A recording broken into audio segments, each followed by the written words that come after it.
Some weeks ago, we received an inquiry from someone representing K Spoedu, the educational program platform from the National Sports Promotion Foundation of the Republic of South Korea.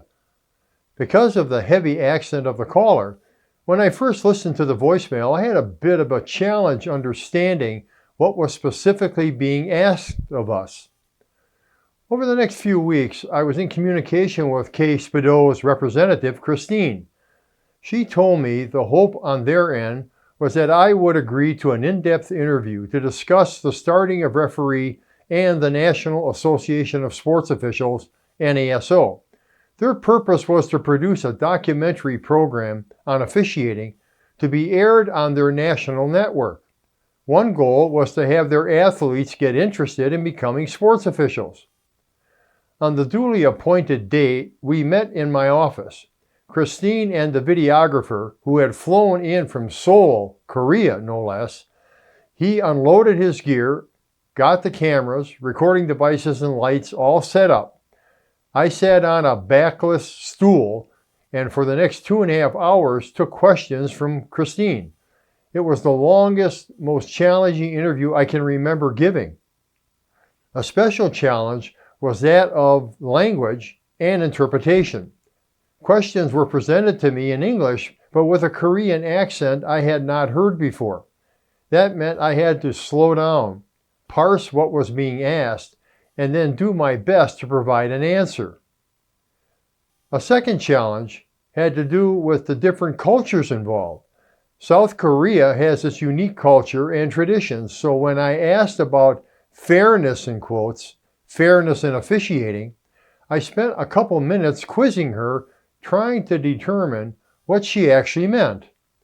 To me, fairness implies a balance of competing interests, not something we would strive for.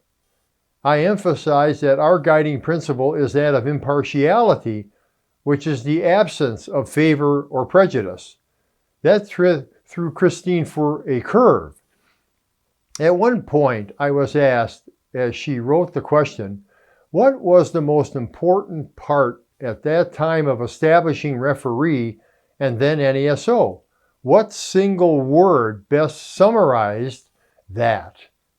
Easy answer for me, actually, respect. Christine then asked me these two questions. What problems make the referee's work environment poor? Is the situation similar for juvenile sports referees? Well, again, easy answers to those two questions. You already know those answers, so I'll skip the redundancy. I also let her know about the data gathered from the 2023 NASO National Officiating Survey that directly bear on the questions she asked. More than 35,000 officials filled out that survey. Finally, she asked me this. For the South Korean sports refereeing world to strengthen fairness and professionalism, what kind of environment should be created and supported?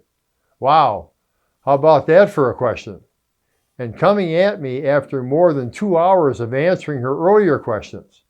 Since this was the second time she had referred to fairness, I immediately felt the need to clarify what is meant by fairness, and also, for a matter of fact, professionalism. I could tell that the meanings there were not fully the meanings here. Words do matter. We got through it all in fine style. The cameraman walked up and down our hallway shooting what is known as B-roll video to use in the program. Pictures on our walls, even of the photo montage outside my office door of me working a game in 1976, ugh. He also captured NASO awards on display and all the plaques commemorating NASO's 41 summits. All in all, the day was long and laborious. I was beat when I got done and my back hurt, but I also had the feeling that we were making a difference. Borderless. Thank you.